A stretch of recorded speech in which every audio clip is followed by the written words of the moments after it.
Alors de quoi on va parler aujourd'hui? On va parler des camping-cars poids lourds et des avantages. Pourquoi passer sur du poids lourd?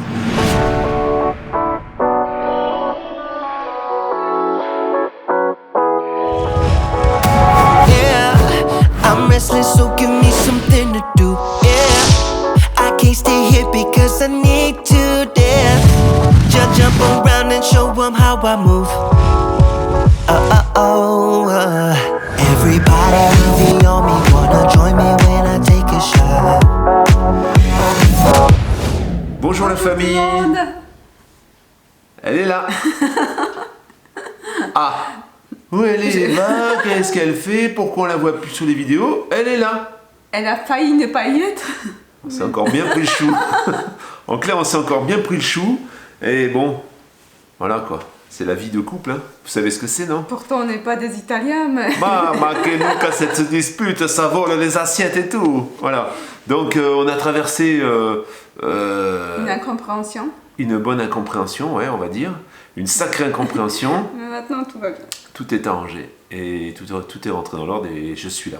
Après 2 semaines d'errance. Voilà, à travers aussi 2 la semaine, France. parce qu'une semaine, toi, tu étais avec les enfants. Voilà. Et tout de suite derrière, j'ai voyagé en fait pour aider Manuela dans la recherche de son camping-car. Donc ça y est, Manuela a acheté son camping-car, vous le verrez dans une prochaine vidéo. Voilà, donc j'étais parti. Camping-car. Ouais. Super camping-car, ouais. Je lui ai montré les images et elle est toute folle. Elle est Ouais, toute ça folle. fait rêver, oui. Voilà. Bah, j'ai pas vu encore l'intérieur.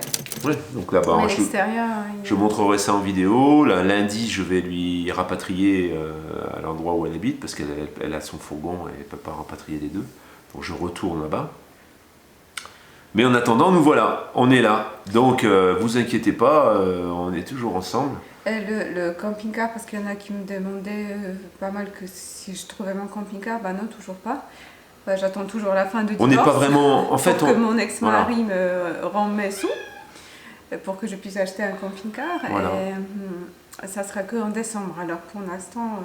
Non, on n'a pas encore, voilà, ça reste encore. Mais bon, on va faire quand même ce qu'on avait dit. On va louer le fourgon et on va vous montrer un petit peu les différences si on ne se dispute pas d'ici là.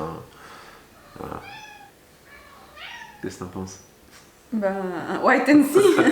On verra. C'est ça, un couple c'est ça en fait. C'est comme ça que ça vit. Il faut la dispute. S'il n'y a pas la dispute, ça va pas. Hein? Quelquefois on se dispute pas et puis finalement on se sépare. Hein? Nous on se dispute et bon, on se sépare mais on revient ensemble. On se sépare, on revient ensemble. On se sépare, on revient ensemble. On se sépare, on revient ensemble. On essaie de tenir une moyenne. Mais c'est voilà. pas fait exprès. C'est pas fait exprès. On n'a pas choisi. Hein. On s'est dit, c'est pas comme les. Comment on dit? Le rendez-vous menstruel de la femme. C'est pas comme ça. Hein. C'est pas pareil. On se sépare pas au même rythme en fait. Voilà. C'est pour ça, pour aussi répondre pourquoi on veut 2 camping-cars, bah parce que dans un C'est seul, possible. on sera obligé de couper camping-car en 2 après. C'est ça le problème. Ouais, le problème c'est que d'être ensemble dans le même camping-car, on pourrait pas avoir ce fusible. Ah, je pense que quand on aura 2 camping-cars, ça va être chaud patate. Hein. Je pense que on va souvent... Ça va être le stock-car, on filmera, on essaiera de filmer, ça va être sympa dans les vidéos. Parce que si on fait du stock-car, qu'on se dispute, on se rentre dedans, ça risque d'être sympa quoi. Ça va faire des belles images. Que chacun va prendre son chemin. Après on va se remettre. Hey, t'es où? Voilà. Et puis, bah, c'est pas annulé notre idée qu'on va faire un Ça. petit week-end avec van Avec la et van. camping-car. Voilà. Bah là, ça caille alors. Ben là en fait voilà, puis moi j'ai eu des déplacements à faire, et les enfants, il y a eu pas mal de choses. Donc je pense que on va attendre qu'il y ait quand même un petit peu de soleil. Pour pas non plus, même s'il fait pas très chaud, qu'il y ait au moins du soleil quoi. Parce que sinon ça va pas être joli. Ou peut-être aller dans le sud. C'est un peu vers Drôme, Ardèche. J'ai pas mal de monde en recherche de camping-car. Là, peut-être qu'en effet, on profitera pour descendre. Je valide les camping-cars et en même temps, on loue un van et puis on profite pour visiter la région. On va voir. Le poids lourd, en fait, on se fait tout un monde du permis. Hein. On se dit, bon, c'est trop, il faut passer le permis, tout bon. Pour moi, personnellement, quand j'ai eu à passer le poids lourd, le plus compliqué, ça a été le code, en fait. Ça a été ce qui... C'est même pas compliqué. Je l'ai eu quand même assez facilement. Moi, je l'ai fait en stage accéléré au mois d'août. Hein, ça a dû, je pense qu'au bout de 3 semaines, j'avais le permis en fait. Hein. Donc il y a un stage intensif de code. Donc c'est assez intensif et plutôt que de faire des tests comme on le fait dans les auto-écoles, on nous donne un peu tous les pièges. Ce qui fait que le code, je l'ai eu du premier coup. Je me faisais tout un monde, mais après avoir étudié, je crois que ça a duré 5 jours le code, où vraiment tous les matins en fait, il y avait le code, et les après-midi on faisait du plateau, de la manœuvre avec le camion. Ça n'a pas été compliqué. Et un poids lourd, en fait, ça va vous coûter quoi? Ça va vous coûter 2000 balles, on va dire, à tout casser. Après, vous l'aurez. Alors, il est clair que si vous dépassez 60 ans et que vous décidez de passer le poids lourd, il faut savoir que vous allez avoir une visite qui va être beaucoup plus... Je crois que c'est tous les 2 ans, la visite médicale. Alors que sinon, moi, par exemple, j'ai une visite tous les 5 ans. Donc ça, c'est pas une montagne. Je pense que c'est beaucoup moins compliqué que d'acheter un camping-car, par exemple, quelquefois, dans certains cas. Donc, c'est un détail, ça. En plus, ça va vous donner une aisance ensuite avec le camping-car que vous n'avez pas quand vous sortez d'une voiture. Après avoir conduit des poids lourds, quand vous prenez un camping-car, c'est du gâteau, quoi. Donc, ça doit pas être un frein, je pense. Alors, le premier gros avantage, c'est le poids. Il est clair que quand on achète un camping-car, la charge utile, quand on achète un camping-car qui fait par exemple, pour la plupart de ceux qui viennent d'Allemagne, souvent c'est 4 tonnes 2 en PTAC, il est clair qu'entre un 3 tonnes 5 et un 4 tonnes 2, ça va vous accorder de 700 kg de charge utile en plus. Alors vous allez me dire 700 kg de charge utile en plus, c'est pas énorme. Moi le mien fait 5 tonnes. Donc c'est vrai que 5 tonnes, je crois qu'à vide il doit faire 3 tonnes 4 peut-être ou 3 tonnes 5. Non, plus que ça. J'ai 1375 ou 1381 kg de charge utile. On s'en fout un peu de la charge utile, on va dire. Les gens ne pensent pas à ça. Et c'est vrai que j'ai souvent des abonnés qui me disent, dans les commentaires, que quand je fais une visite de camping-car, je devrais donner l'état de la charge utile. Mais c'est une hypocrisie, en fait, cette charge utile. Ça veut dire que la plupart du temps, aujourd'hui, une charge utile, c'est 300 kg. Voilà. Et vous allez gagner 100 kg, 400 kg, c'est pas ce qui va vous changer la vie. Si vous êtes une famille de 4 personnes et que vous décidez de vivre en camping-car, par exemple, c'est bon, la charge utile, c'est mort, quoi. Si vous avez un capucine, peu importe la capucine, vous allez charger vos affaires en fonction de la quantité de gens que vous êtes dans ce camping-car. Vous allez avoir la réserve d'eau en conséquence. Voilà, pour un minimum de confort, vous allez mettre vos 2 bouteilles de gaz, et les 350 kg, ou même les 500 kg, 400 kg, ça va être très vite dépassé. Donc je dirais qu'aujourd'hui, quand vous achetez un camping-car et vous le chargez, vous ne savez pas où vous en êtes. Vous n'avez pas le réflexe d'aller peser votre camping-car. Vous vous en rendez compte quand vous vous faites checker et que vous faites arrêter, ou alors quand vous allez faire le contrôle technique. Et là, vous vous dites, tiens, c'est bizarre. Quelquefois, en plus, les charges utiles qui sont déclarées par le constructeur, au moment où vous faites le contrôle, quelquefois, vous venez d'acheter le véhicule et vous allez le peser, il va peser plus lourd que ce qui était indiqué sur les documents. Parce qu'ils n'ont pas compté tout un tas de choses. Par exemple, ils vont vous fournir le store n'était pas dedans. Vous avez le panneau solaire, vous avez tout un tas de choses. Donc c'est vrai que il faut juste pas se faire attraper, on va dire, aujourd'hui. C'est ça le problème. Il faut juste pas se faire attraper. Et puis après, il y a des gens qui revendiquent, qui parlent aussi du problème du poids dans le cas d'un accident, qu'un assureur pourrait éviter de vous rembourser. Donc, avec un poids lourd, ça n'existe pas. Ça veut dire qu'avec un poids lourd, quand vous avez... Alors on peut arriver à dépasser la charge utile, mais quand on a 1300 kg de charge utile, déjà, je pense que c'est déjà assez confortable. Ça, c'est le premier gros point qu'il ne faut pas négliger quand même, il faut y penser. Et aujourd'hui, pour vivre dans un camping-car, si vraiment vous voulez respecter la loi, c'est quasiment impossible de rester sous les 3 tonnes 5. Faut le savoir. Le second point, c'est le prix. Il est clair qu'aujourd'hui, comme il faut un permis de conduire spécifique pour conduire un camping-car poids lourd, la plupart du temps, sauf si vous avez passé le permis avant 1975, c'est un argument en fait qui est assez désavantageant pour un camping-car poids lourd. Ce qui fait qu'au niveau des tarifs, quand ils sont proposés sur le marché, je dirais qu'à année égale, un camping-car poids lourd de 2010, comme on en voit aujourd'hui, un peu, autour de 38-39 000, si vous achetez un 2010, un camping-car en 3 tonnes 5, le même, vous allez dépasser allègrement les 45, on va dire, 47. Donc, il y a un avantage de prix, et au moment de la négociation, au moment où vous allez acheter ce camping-car d'occasion, vous allez pouvoir négocier, parce que le client, il en a pas 50 des clients devant lui. Ça va pas aussi vite que dans le 3 tonnes 5. Ça, c'est un autre gros avantage. Vous avez un autre avantage, c'est la motorisation. La plupart du temps, sur les camping-cars poids lourds, vous passez sur une motorisation qui fait plus de 150 chevaux souvent. Alors on en voit encore quelques-uns en 2 litres 3, 130 chevaux par exemple chez Fiat, mais c'est des camping-cars qui restent quasiment très très difficiles à vendre. Il faut reconnaître que 130 chevaux dans un engin comme le mien, ça serait anémique. Moi j'ai un 3 litres, le 3 litres donc Fiat Iveco qui est excellent, et on retrouve la plupart du temps ce type de motorisation, éventuellement des motorisations Mercedes 177 chevaux. C'est vrai que c'est des motorisations costauds, et vous avez des moteurs solides qui ont le répondant pour pouvoir emmener la carcasse de ce camping-car. Ça c'est un gros point intéressant, on n'a pas trop besoin de regarder la motorisation parce que souvent c'est des grosses motorisations. La qualité. Ensuite, le camping-car poids lourd aujourd'hui, c'est souvent du haut de gamme. On n'a pas vraiment de camping-car poids lourd entrée de gamme. Et souvent, on le retrouve au niveau des finitions. Les finitions, la qualité de tout ce qu'il y a dans le camping-car, c'est haut de gamme. C'est haut de gamme, donc on va acheter un camping-car qui va être super bien fini. Voilà, souvent. Ça c'est un gros point fort aussi parce que la qualité perçue, mais même la qualité, l'ensemble, c'est quand même important. Et c'est souvent des camping-cars qui sont utilisés pour des longs trips, quoi, des voyages assez importants. Il y a beaucoup d'Allemands par exemple qui passent quasiment une bonne partie de leur année dans le camping-car. Donc les camping-cars sont créés pour ça, pour cette clientèle. C'est d'ailleurs souvent la clientèle allemande, la clientèle européenne. Je pense que c'est à peu près tout pour les avantages. Alors on va parler ensuite d'encombrement.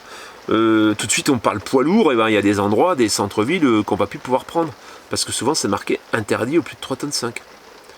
Moi personnellement j'y passe quand même. Et si on m'arrête, je savais pas. Peut-être que je devrais pas le faire, mais il y a des camions de livraison et des autobus de toute façon qui passent. Alors c'est vrai qu'il y a certaines entrées de communes, les hypercentres en fait, qui interdisent les plus de 3,5 tonnes. Bon, ça il faut tenir compte aussi. Je vous incite pas à y passer en fait. En cas de accrochage, s'ils regardent la plaque de tare, ils peuvent dire ouais mais là, vous faites plus de 3,5 tonnes. Et c'est vrai que si vous rentrez dans votre GPS que votre camping-car il fait 5 tonnes, il va vous faire passer par des endroits. C'est un truc de dingue, il vous fait rallonger votre parcours. Alors ça dépend peut-être aussi des GPS, mais il va vous faire rallonger votre parcours de plusieurs centaines de kilomètres quelquefois. Voilà, ça peut être un inconvénient aussi. Ensuite il y a l'encombrement donc au niveau de la dimension et de la longueur. Moi le mien fait 8,50 m. Moi j'estime, mais voilà, c'est moi qui le dis, que ça me pénalise pas en fait. Je me sens pas pénalisé. Maintenant je pense que si j'étais 1 mètre plus long, ou 2 mètres plus long, ça commencera à devenir problématique. On voit par exemple, on pourrait comparer les gens qui roulent en 3,5 tonnes avec une remorque, qui sont beaucoup plus longs que moi. Et là aussi, c'est des problèmes pour stationner. Alors, j'estime être moins pénalisé par mes 8,50 m que par une personne qui aurait un 3,5 tonnes avec une remorque. Voilà. Ça pour moi c'est pas un problème à partir du moment où on reste dans le raisonnable. C'est vrai qu'après quand vous commencez à passer la longueur que moi j'ai, ça peut commencer à poser des problèmes, tant au niveau de la longueur que du porte-à-faux aussi, parce que le porte-à-faux, moi il faut pas le négliger, j'ai un porte-à-faux assez important. Il y a un Cartago qui est à côté de moi là, c'est un Allemand, et ben à l'arrière il a les fameuses roulettes dont on parlait dans une précédente vidéo, parce que il doit toucher sans arrêt quoi. Le coup de l'autoroute. Là, le coup de l'autoroute, forcément, si vous prenez beaucoup l'autoroute, vous avez, si vous restez sur un camping-car qui fait moins de 3 mètres, il n'y a pas de problème. Si vous passez sur un camping-car comme le mien, qui fait 3,40, vous passez tout de suite dans une catégorie déconnante, quoi. Et le péage, ça coûte très cher. Il faut exclure les péages quand on a un engin comme ça. Ça, c'est sûr. Et après, il y a aussi le souci de la consommation. Où moi, par exemple, j'ai une conso qui tourne autour des 13,5 en moyenne, quoi. Et ça peut aller jusqu'à 14 litres 2 en montagne, par exemple. Alors les 13,5 en moyenne, mais je descends, là par exemple, je suis à Cosne-sur-Loire, j'ai fait la route, la route est plate, il n'y a pas de montagne, rien du tout. Je descends à 12,8. Ça descend quand même, mais ça reste quand même au moins supérieur pour le même camping-car en 3,5 tonnes, je pense, avec sans capucine, je pense qu'il arrive à descendre autour des 11 litres. Donc il y a quand même une sacrée différence en consommation. Ça, il faut en tenir compte aussi. Voilà. Donc c'était un petit peu les points pour essayer de vous faire réfléchir.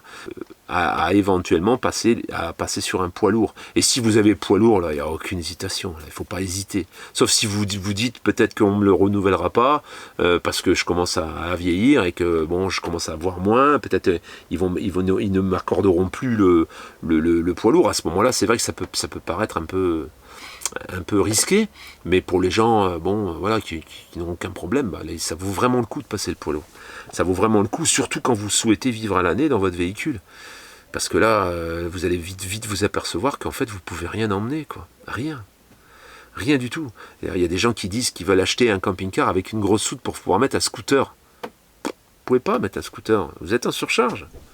C'est ça le problème. Alors, il ne faut pas écouter. Vous vous dites, tant pis, je roule en surcharge, c'est pas grave. Je prends le risque. Mais voilà. Aujourd'hui, les contrôles. Alors, les contrôles, justement... Les contrôles, c'est pas non plus... Moi, je me suis jamais fait contrôler. Je me suis fait contrôler une fois pour le poids. C'était dans les années où j'étais... je faisais du déménagement, en fait. Il y a une année où j'ai fait un peu de déménagement avant justement de travailler dans le déménagement comme responsable d'agence. Et là, on avait fait un déménagement avec des camions VL, des fourgons carrossés avec une caisse derrière, qui souvent n'avaient que, pareil, 300, 400, 500 kg de charge utile. Il y a très peu de charge utile dans ces véhicules. Et on s'est fait checker. Alors c'est souvent sur les grandes nationales qui traversent en fait... qui traverse la France, et on s'est fait checker parce qu'il y avait des bavettes sur un des 3 véhicules avec lesquels on roulait, il y avait des bavettes qui touchaient par terre. Et donc ils ont immobilisé 2 des 3 véhicules, il y en a un qui a continué, il ne s'est pas fait arrêter, mais les deux en question se sont fait immobiliser. On a dû décharger, trouver un emplacement pour stocker ce qu'on avait dedans pour pouvoir repartir, parce qu'ils ne nous laissaient pas repartir. Voilà. Et en plus il y a eu l'amende. Voilà. Alors quand c'est de la marchandise, c'est encore pire. Quand c'est un véhicule comme ça, vous allez vous prendre une amende. Si les gens en question vous ont arrêté et puis qui sont un peu procéduriers, ils vont vous obliger à décharger. Il y en a certains qui vous laissent repartir juste avec l'amende. Ça arrive très rarement. Si vous regardez un peu dans les forums et tout, vous verrez que c'est assez rare, mais c'est un peu comme les motos qui font du bruit. Ils font la chasse aux motos qui font du bruit, soi-disant, mais c'est des actions en fait. Ça arrive de temps en temps. Moi, j'ai toujours une moto qui fait un peu de bruit. Les motos, en règle générale, vous les entendez passer. D'ailleurs, ça doit vous irriter quelquefois. Qui font beaucoup de bruit et ils n'ont pas des problèmes à tous les coins de rue. Ils ne se font pas immobiliser les véhicules non plus. Donc, faut rester quand même relativement, faut pas avoir une phobie, quoi. Faut pas avoir une peur de ça. C'est pas non plus quelque chose qui arrive. Après, vous pouvez en effet réfléchir à l'accident grave et vous étiez en surcharge et du coup, l'assureur vous couvre pas. Ça, il faut y réfléchir aussi. C'est pour ça que réfléchissez au camping-car poids lourd, vraiment, parce que le camping-car aujourd'hui en 3,5 tonnes, si vous respectez la loi, et quasiment tout le temps vous êtes en infraction. Ça, il faut vous le dire. Ah oui, j'allais ajouter quelque chose. Aujourd'hui, nous sommes pratiquement les seuls en Europe, je pense. Non, en Belgique, je pense qu'ils sont sur la même loi, mais en Allemagne, je crois qu'il y a l'Allemagne, il y a la Pologne, il y a pas mal de pays, en fait, où la réglementation est différente. Quand c'est un véhicule de loisir comme ça, vous pouvez arriver, je crois c'est 4,2 tonnes ou 4,5 tonnes, il me semble, la limite. À terme, je pense que ça va se généraliser et que nous, on aura certainement une harmonisation à ce niveau-là. Si bien sûr l'Europe perdure, on sera obligé de passer sur des règles qui sont européennes. Et des règles qui sont européennes pour tous les mêmes. Et ça m'étonnerait qu'aujourd'hui, les Allemands acceptent de descendre la charge maximum à 3,5 tonnes. Donc ce sera certainement nous qui viendrons un petit peu... au même niveau. On le voit dans la moto par exemple, nous on était les seuls à avoir la bride à 100 chevaux, et finalement la bride à 100 chevaux a disparu, parce qu'on n'était pas en harmonisation avec l'Europe. Aujourd'hui, une moto, vous pouvez acheter des motos qui font 180 chevaux aujourd'hui. C'était pas le cas il y a quelques années, il y a quelques temps, il n'y a pas si longtemps que ça d'ailleurs, que ça a sauté, parce qu'on était en infraction vis-à-vis de l'Europe. Voilà. Donc à terme, il est très possible, et à ce moment-là, les camping-cars 3,5 tonnes deviendraient ce qu'on connaît aujourd'hui sur le poids lourd. Il n'y a plus personne qui achèterait des camping-cars 3,5 tonnes. Ou alors il serait obligé de les faire retarer, parce que souvent il y a deux homologations sur les véhicules. Il y a souvent une homologation pour pour l'Italie par exemple, ou pour l'Allemagne, en 4 tonnes 2 ou en 4 tonnes 5, et vous avez une homologation spécifique pour la France qui est en 3 tonnes 5. Hein. Et ça, je pense que s'il y avait un changement de la réglementation à ce niveau-là, eh bien on arriverait à... Je pense que les camping-cars en 3 tonnes 5 serait compliqué à vendre. Voilà. Passer au poids lourd, pas passer au poids lourd. Sachez quand même que suite à ce que j'ai raconté dans cette vidéo, j'ai eu des abonnés qui sont formidables, dont Philippe, qui m'a envoyé un petit peu son retour d'expérience, qu'on en parlera certainement pour les camping-cars importés. Et en plus, il m'a donné une précision, c'est qu'il y a un projet de loi européen qui vise à transformer le permis pour qu'un permis B puisse conduire jusqu'à 4 tonnes 5. Voilà. Puisse conduire un véhicule jusqu'à 4 tonnes 5. Donc si ça passait, si ça devenait réalité aujourd'hui, il est clair que le camping-car poids lourd, du coup, le camping-car que vous auriez acheté maintenant en ayant passé le poids lourd, eh ben, il aura beaucoup plus de valeur qu'un camping-car VL. Puisqu'un camping-car VL en 3 tonnes 5, ça risque d'être beaucoup plus difficile à vendre s'il y avait une loi comme ça qui passait. Alors il n'y a encore rien de fait, mais c'est toujours un projet qui traîne et qui risque un jour de voir le jour. Ça veut dire qu'il faut que j'achète un camping-car poids lourd. Oui, mais toi, tu n'as pas ton poids lourd. Mais il faut que je fasse. Peut-être. Elle veut conduire un camion. Non. Tu vas conduire un camion. Donc voilà, c'est tout ce qu'on voulait dire pour vous éclairer un peu. Voilà, c'était une petite précision importante. Et donc, à part ça, on va dire au revoir. On va dire au revoir. On vous souhaite. Voilà, on vous souhaite tout de bon. Tout de bon, voilà. Qu'est-ce qu'on souhaite d'autre? De vous disputer, de vous rabibocher. Ça peut être sympa aussi, non? Bah oui, parce que les retrouvailles, c'est toujours... Tout est question de communication, je pense, et d'envie d'être ensemble. C'est ça. Parce que c'est vrai que si on n'a pas envie, forcément, on n'est pas ensemble, en fait. On n'est pas ensemble. On n'a pas envie de discuter, on n'a pas envie de trouver des solutions, on n'a pas envie de voir si la réalité nous a trompés ou pas. Voilà. C'est tout. Hein. C'est tout. Voilà. À tout bientôt. À tout bientôt. Ciao, ciao. Ciao, ciao.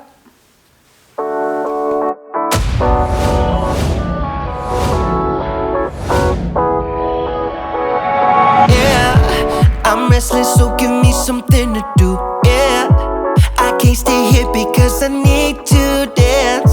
Jump around and show them how I move.